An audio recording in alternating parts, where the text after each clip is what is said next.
कुछ देना होता है या इनसे कुछ लेना होता है।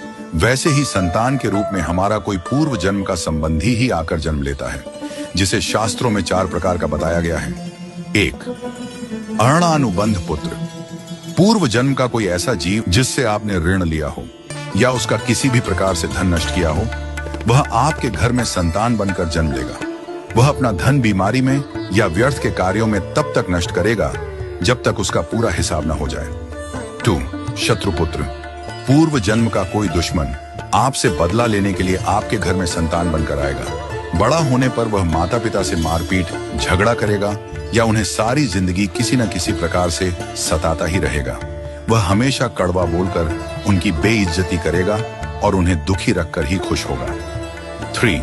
उदासीन पुत्र।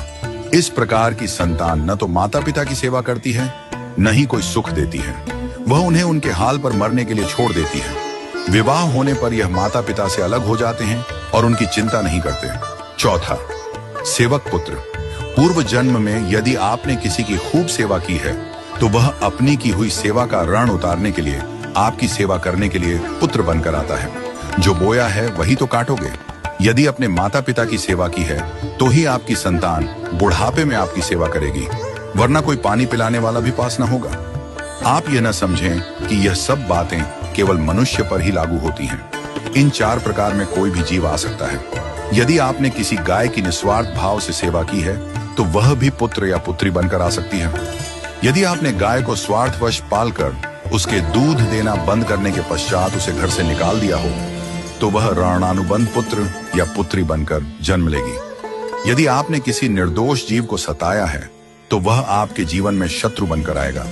इसलिए जीवन में कभी किसी का बुरा न करें, क्योंकि प्रकृति का नियम है कि आप जो भी करोगे उसे वह आपको इस जन्म में या अगले जन्म में 100 गुना वापस करके देगी।